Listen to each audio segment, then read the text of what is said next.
Fala turma, acabei de terminar uma meditação e no meio da meditação começou a coçar a minha testa, mas eu resisti bravamente e não cocei a testa até ter terminado a meditação. E quando eu terminei, eu cocei e daí eu vi que nem. Eu achei que eu senti um puta de um alívio depois de coçar a testa, mas eu vi que nem era tão grande assim. Porque é sempre assim, quando dá aquela vontade de coçar, quando você coça na hora, você sente aquela coisa, aquele alívio. Mas se você espera, parece que vai ficando pior, aquela coceira vai ficando pior, mas quando você coça, nem é mais tudo aquilo. Até porque o que é a coceira? Por que a gente sente essa vontade de coçar o corpo? Eu não sei, mas a gente sente essa vontade. E aí quando a gente vai e coça, a gente vê que nem é tudo isso. Eu sinto isso também com academia. Às vezes eu tô sentindo aquele pump, sabe, antes de treinar, tipo, você vai treinar, eu vou usar o meu exemplo, eu vou treinar costas.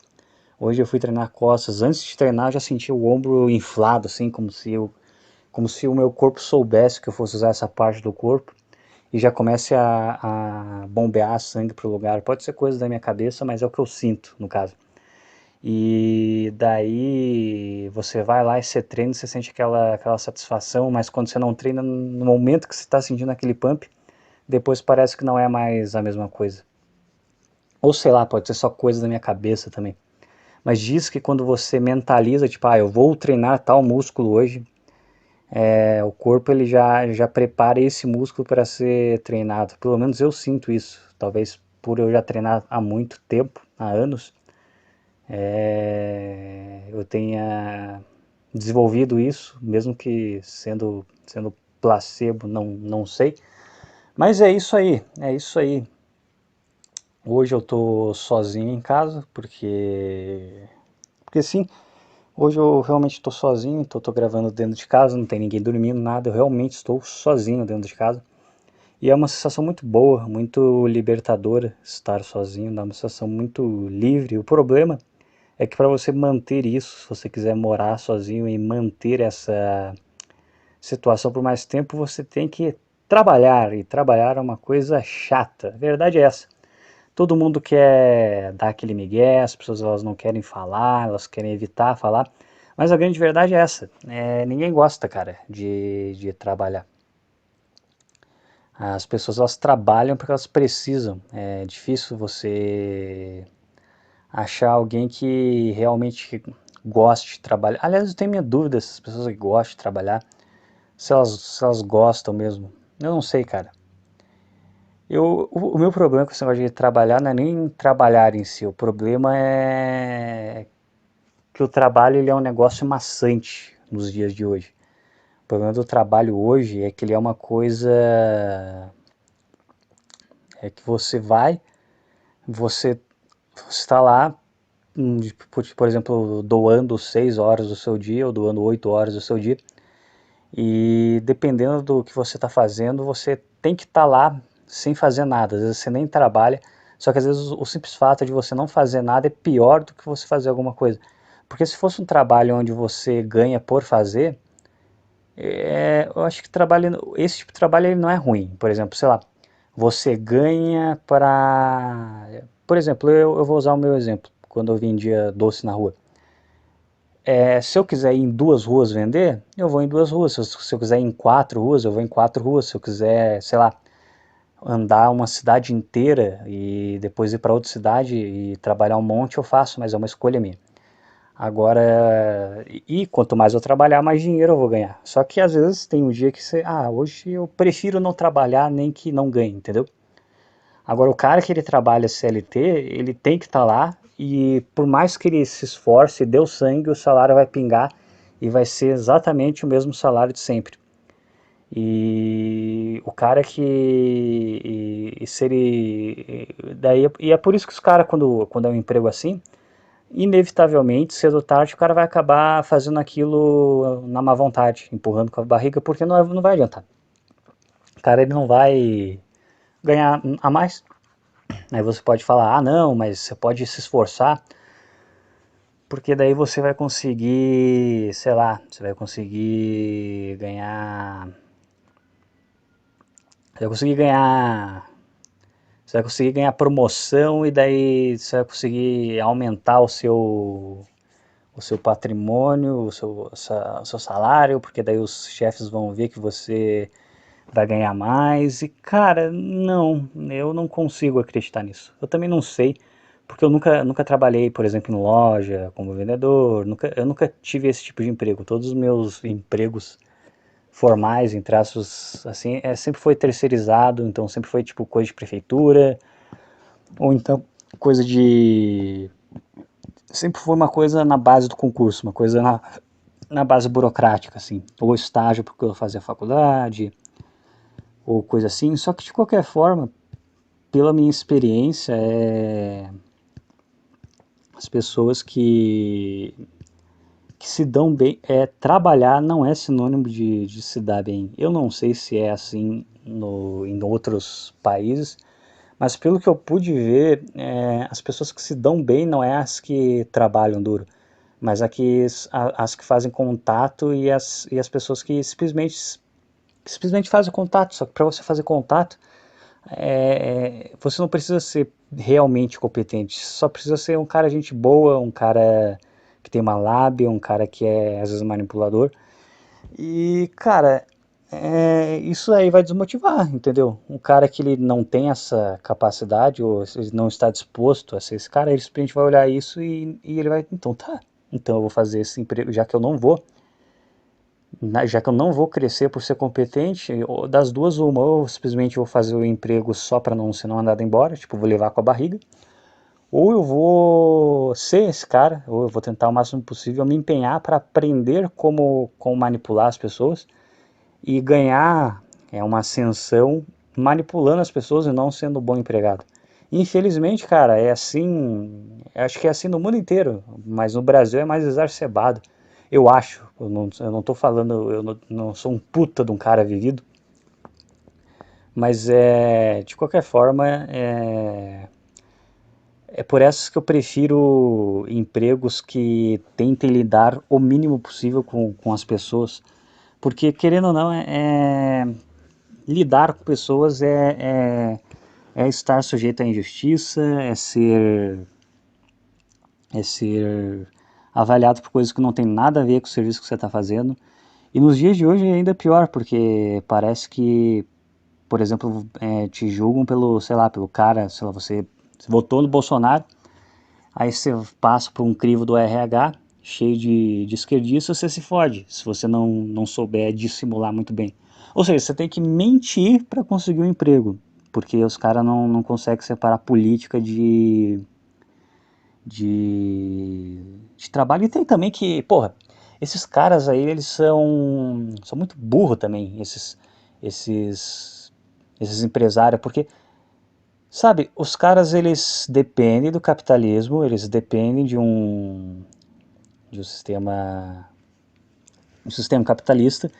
E o que os caras fazem? Eles botam um bando de esquerdistas que vão contra todos os ideais da empresa para escolher gente para trabalhar lá. Eu fico me perguntando como é que essas empresas não quebram, porque essas pessoas que trabalham em RH hoje, elas escolhem, às vezes, geralmente a mulher, e elas escolhem o cara porque ele é bonito, ou porque ele votou em tal cara, ou porque ele é feminista, não sei o quê. Quer dizer, o que eu tô falando aqui é só uma sombra. Imagina, sabe aquele mito das cavernas do Platão? Eu tô, eu tô, eu tô só emulando esse comportamento porque são coisas que eu mais ouvi falar do que eu vi. Eu nunca fiz uma entrevista para ver realmente se era assim, então eu posso estar errado. Só que pelo que eu vejo nos relatos por aí, é muito mais uma questão de como você se porta do que o que você realmente faz. Então, isso acaba desanimando as pessoas a serem realmente competentes no serviço. Só que eu fico me perguntando como é que essas empresas sobrevivem se eles contratam as pessoas por motivos errados. Como é que essas empresas continuam dando lucro, continuam dando certo desse jeito, Eu acho que é porque eles colocam, tipo, tem 20 funcionários, desses 20, 17 são um bando de lacrador inútil e 3 são caras que realmente sabem fazer o serviço. E aí o serviço cai todo em cima desses caras até eles encherem o saco e quitar a empresa. E daí a empresa vai implorar, não sai não, a gente precisa de você, não sei o quê. Eu acho que deve ser isso, porque não é possível que essas empresas consigam tanto lucro usando uma forma tão retardada de contratar as pessoas. E inclusive eu lembrei de um vídeo, um cara, esse vídeo é antigo, de 2019, do cara, tipo, ele zoando assim, se você colocar RH exposto no YouTube, acho que você vai achar esse cara que ele zoava os currículos, entendeu?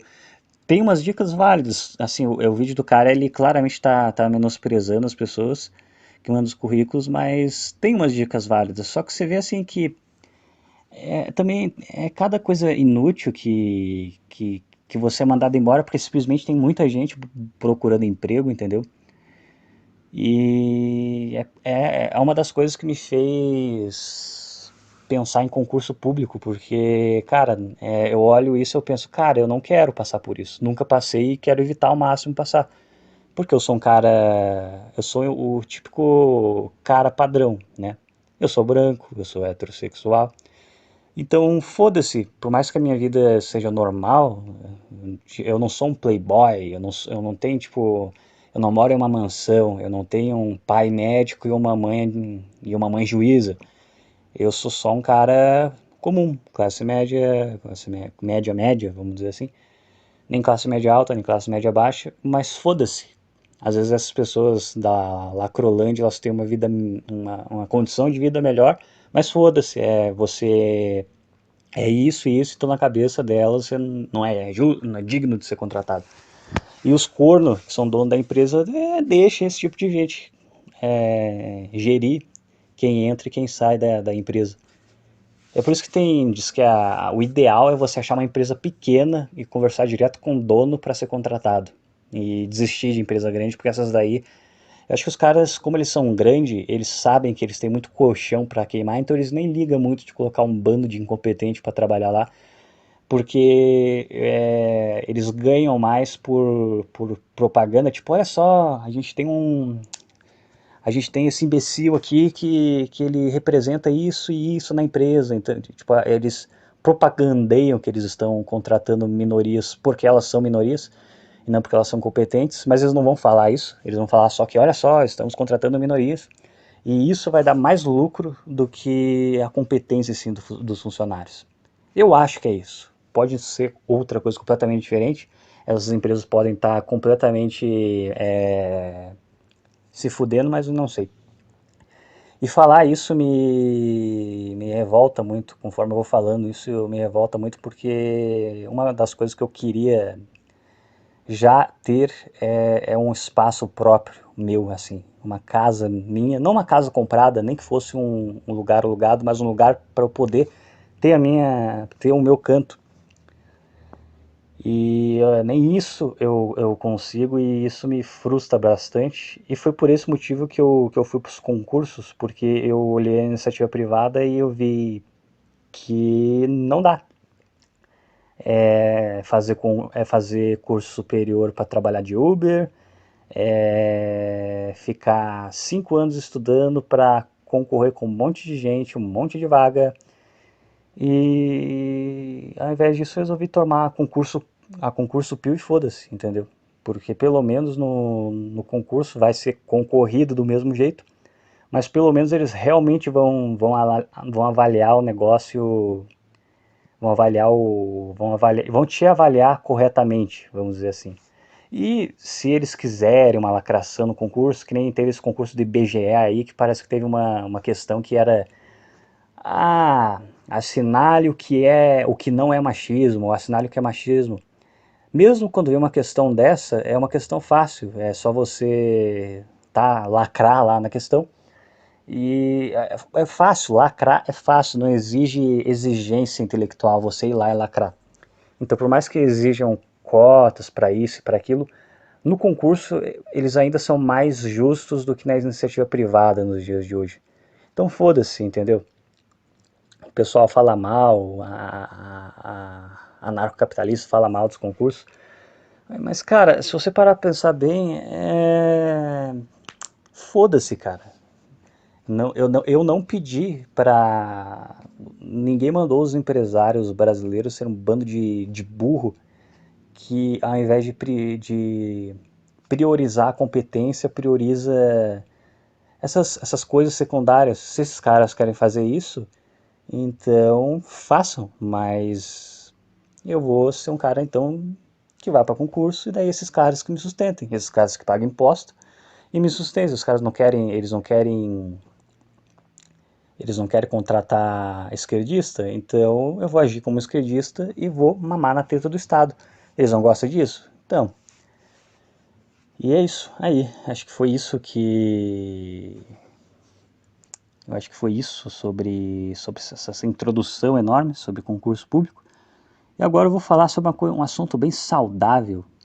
Antes de falar desse assunto, percebi que eu estou falando bem mais rápido, porque eu posso hoje, eu eu estou podendo falar com um tom de voz mais alto, que eu não estou preocupado aonde eu estou. Eu tenho que começar a sair de carro e gravar nos lugares bem mais inóspitos, nos lugares onde eu sei que não tem muita gente, porque daí dá para gravar assim com uma energia maior, com um alto astral maior. Mas dá uma preguiça de pegar o carro e procurar algum lugar vazio. Ainda mais com essa gasolina aí que tá fodida. E, e é isso. Mas agora indo para um assunto bem saudável, né? Porque é isso que esse podcast ele é um podcast bem saudável. Eu estou lendo o livro Minha Luta. Eu não vou falar o autor do livro, mas você provavelmente deve saber quem é o autor. E ele fala uma coisa muito interessante desde aquela época e que acontece hoje também, que tem o marxismo, né? Ele chama de marxismo internacional. Só que ele também xinga muito, ele chama de, eu não sei, burgueses alguma coisa. Ele xinga muito também os burgueses conservadores da época, porque pelo que ele relata no livro, os caras são exatamente, os caras, pelo como ele descreve os caras são exatamente como são hoje em dia, entendeu? Ele fala que os conservadores naquela época eles eram sabe, eram muito burocráticos, muito certinhos, muito comportados, não queriam de nenhuma forma usar a violência para conseguir suas conquistas, enquanto os marxistas usavam a violência. E ele critica muito bem, cara. Ele tá certo nisso. Ele falou uma coisa que ele tem muita razão. Cara, a direita e a esquerda são basicamente duas partes diferentes da mesma moeda viciada, da mesma moeda que não vale nada. Porque você vê a esquerda esquerdando, mas o que a direita faz? O que o conservador, que o cara capitalista, que é dono de empresa faz? Contrata tipo contrata esquerdista para contratar mais gente no RH. Você olha para isso e você pensa, então tá bom, esses caras são burros. Eu vou passar em um concurso público e eu vou fazer esses caras me mamar, porque foda-se. O cara ele pede isso, então os caras não podem.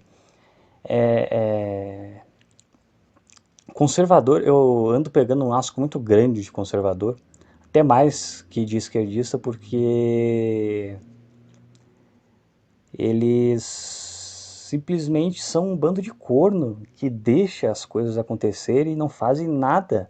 Eles não conseguem parar nenhuma pauta. Sabe, o mundo hoje ele está muito mais progressista do que era, sei lá, 4, 5 anos atrás. Então eu fico pensando, o que esses caras fizeram? Eles não fizeram nada, eles não frearam nada, eles não barraram nada. Eles são frouxos, basicamente é isso. Os conservadores são frouxos. Então ler esse livro, eu não concordo com tudo do livro, só que é importante porque ele escreveu o livro E por mais que ele tenha feito muita merda, você tem que abrir o chapéu e admitir que ele chegou no poder. Ele chegou no poder. O que ele fez depois que ele chegou no poder, aí são outros 500. Mas ele conseguiu um poder absoluto. Então eu quero saber o que esse cara tem para me falar. Porque ele pode não saber nada sobre raça, ele não pode não saber nada sobre economia, ele pode não saber nada sobre guerra, até porque ele perdeu. Mas ele sabe como chegar no poder. Porque ele chegou. Então eu quero escutar o que esse cara tem para me falar sobre chegar ao poder. E o que ele fala é muito interessante porque ele fala muito sobre a, a direita e os conservadores eles serem inúteis. Assim, eles não sabem, e é impressionante que desde aquela época até hoje não mudou. Eles não sabem combater a esquerda e os marxistas, eles não sabem combater os caras. Porque eles são muito. Não tem. Naquela época ele fala isso e até hoje isso é verdade. Parece que não tem alma o discurso conservador, não tem unidade. Ele fala, desde aquela época ele fala isso dos conservadores e até hoje ele está certo. O conservadorismo brasileiro ele não tem unidade. E realmente, não tem unidade. Se tu vê a esquerda, ela tem muito mais unidade do que a direita. Porque, assim, a esquerda ela tem os LGBT, aí tem as feministas, e esses grupos agora estão começando. Agora a esquerda ela está começando a perder a unidade dela, então a feminista ela tá começando a bater, a se, ela está se desentendendo com os LGBT e tudo mais. Está começando, mas eles ainda têm uma unidade. Eles ainda, a feminista ela ainda vai votar no Lula, mesmo ele falando grilo duro, não sei o que. A feminista ainda vai votar no Lula comunista raiz, que era operário lá. Então, olha só que discrepância, uma feminista que é contra o homem tóxico, o homem rústico, mas vai votar num cara assim, só porque ele é comunista também. Então a esquerda ela ainda tem uma unidade muito forte, e a direita não. A direita tem os migtal, tem os libertários, tem os anarcocapitalistas, aí tem o conservador mesmo, que não parece... Aí dentro do conservadorismo tem o monarquista, aí tem o conservador médio que ele nem sabe o que ele está querendo conservar direito. Tipo, eu não sei. Ah, era conservador, mas o que consiste ser o conservador? Tipo, não tem um... Ah, conservador é isso, é isso, é isso e é isso, entendeu? Porque até a esquerda, se parar pra pensar bem, eles têm pautas, entendeu? Ó, a esquerda é isso, é isso, é isso, vai lutar pelo direito das mulheres, dos trans, do disso, do daquilo. E o conservador, ele vai o quê? Ele vai conservar o quê? Ele, pela família, pelo casamento, que não sei o quê. Só que ele não tem pautas objetivas, não é? Tipo, vamos lutar pela uma legislação mais justa no casamento. Por exemplo, a esquerda ela tem, tipo, os LGBTs terão cotas para concursos, e os negros também, e transexual vai ter cota nisso, naquilo, sabe? Tá vendo? É um negócio objetivo. Vai ser cota para isso, para isso, para isso e para isso, entendeu? A direita não, tipo, a gente defende a família, tá? Mas tem um projeto de lei que vai facilitar o casamento, tem um projeto de lei que vai tornar os processos mais flexíveis, tem um projeto de lei que vai ver essa questão do que fazer quando uma pessoa é falsa acusada, se a pessoa que fez essa falsa acusação vai ser punida. Tem pautas objetivas? Não tem. O que eles falam? Se vira aí, acha alguém aí. Tá, mas as leis, se é bicha, acha alguém aí e engravida. Tá, mas a inflação, o quê? Se é bicha, vai, engravida alguém aí. Os caras são assim, é esse nível dos caras. E ele, nesse livro, ele fala isso. O conservador ele não tem doutrina, ele não tem objetivo. A esquerda ela tem a doutrina dela. A direita não. É só um conglomerado de gente que está de saco cheio da esquerda. Basicamente a direita é isso. Tanto que eu sou, entre aspas, de direita só porque eu tô de saco cheio da esquerda. Mas eu não sei de qual direita faz parte, porque não tem uma doutrina certa. E é nisso, e é por isso que ele conseguiu chegar no poder com o partido dele. Porque assim como o marxismo, eles tinham a doutrina deles. Eles tinham uma doutrina muito específica, e aí se ela é certa ou errada são outros 500. Mas ela era uma doutrina enérgica, firme, forte, que assim como o marxismo da época, eles usavam a violência quando necessário. Não que a violência é o caminho certo, mas se a esquerda usava, ele se dava ao luxo de usar também. O conservador daquela época era que nem hoje, é frouxo, não batia à altura, não batia de frente. Eles batiam e eles tinham, assim como marxistas, uma doutrina muito bem estabelecida. Eles querem isso, isso, isso, esse é o objetivo deles e eles vão fazer isso, isso, isso para alcançar. E eu acho que isso que é muito, isso que é um problema da direita brasileira e arrisco a dizer, talvez, do mundo, que é uma falta de objetivo sólido, é só um bando de gente de saco cheio da esquerda, mas que não tem uma coesão, entendeu? E por não ter uma coesão, fica esse negócio, cara, enquanto a esquerda ela avança, eles têm também, agora eles estão começando a rachar, entendeu? Tipo, a feminista, ela não tá gostando do travesti descendo na porrada em mulher em esporte feminino. Sei lá, a mulher negra tá se voltando contra a mulher branca porque a solidão da mulher negra, sabe? Eles estão começando a rachar também, mas eles estão começando a rachar agora, mas eles sempre foram muito coesos. E a direita nunca foi coesa, nunca foi. Entende a diferença? A esquerda está rachando, a direita sempre foi quebrada. E é por isso que a esquerda conseguiu ficar no poder por 20 anos e a direita, malha malha, conseguiu 4 anos e não sabe se vai conseguir mais 4. Entende? E eu mesmo, por exemplo, eu eu eu hoje eu tenho vergonha, entendeu? Eu não sei em quem eu vou votar, mas eu tenho vergonha de sair na rua e falar: "Ah, eu vou votar no Bolsonaro em 2022". Eu tenho mais vergonha de falar que eu vou votar no Bolsonaro do que no Lula. E eu nem sei se eu realmente vou votar nele, porque o cara só fala merda.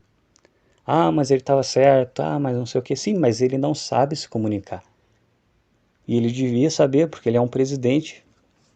Que nem aquele caso lá é só uma gripezinha. Cara, mesmo que, mesmo que ele pensasse isso, e mesmo que eu, por exemplo, até certo ponto concorde com ele, ele não pode chegar e falar isso em rede nacional, porque ele é apoio de um presidente. Tem até um amigo meu que o pai dele é bolsonarista, e ele também, ele falou isso, cara. O cara não pode chegar e falar o que o meu pai fala. O meu pai, ele fala o que o Bolsonaro fala, mas ele é meu pai. Ele não é o presidente.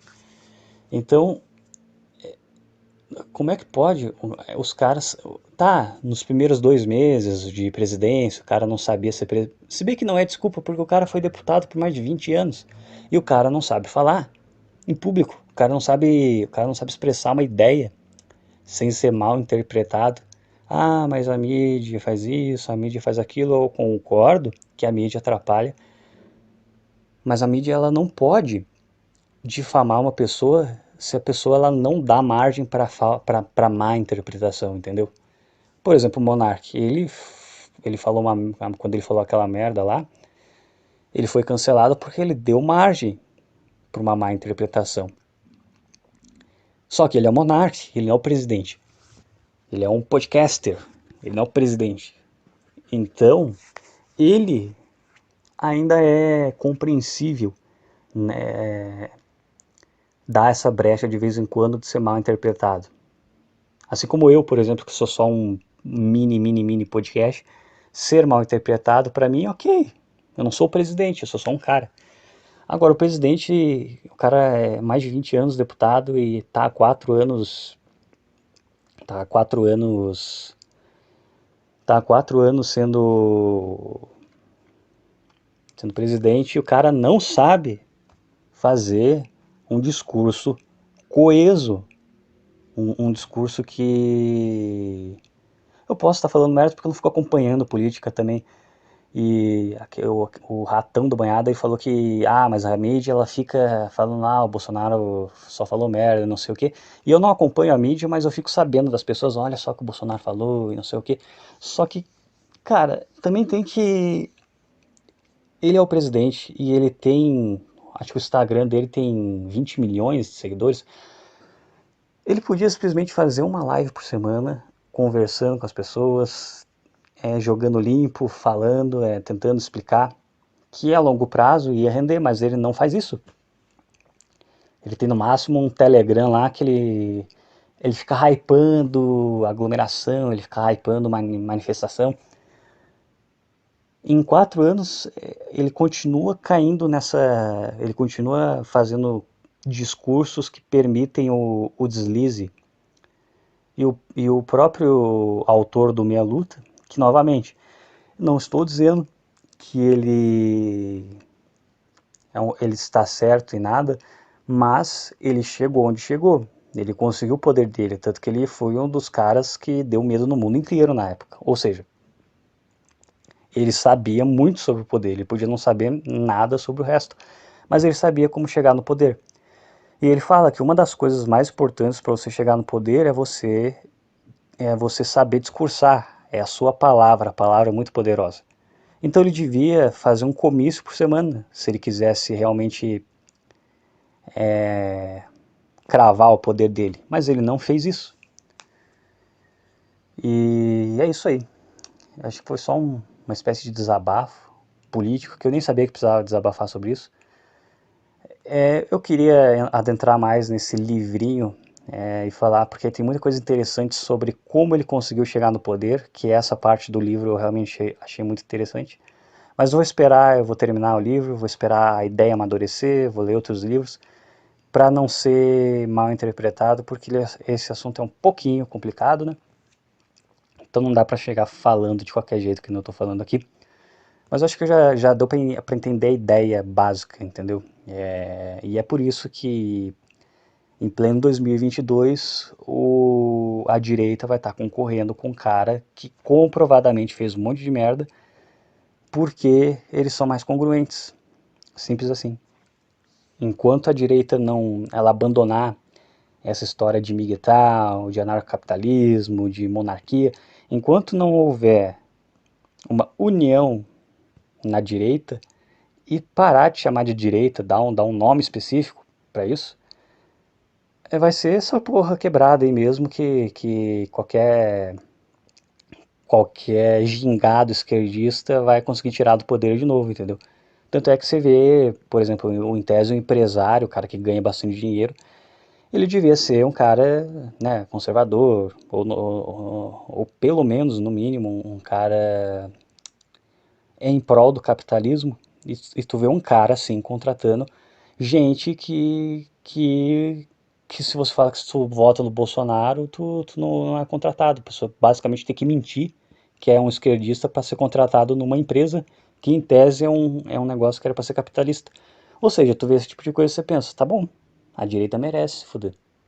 E é por esse motivo que eu vou tentar passar em um concurso público e foda-se, eu vou mamar na teta do Estado, enquanto o Estado usurpa esses caras, que são um bando de burro, que em vez de contratar um RH decente, contrata gente que vai escolher a dedo o cara que é mais esquerdista para trabalhar na empresa. Se eles querem fazer isso, eu vou fazer o concurso público e mandar essas empresas ir a merda. Acho que é isso.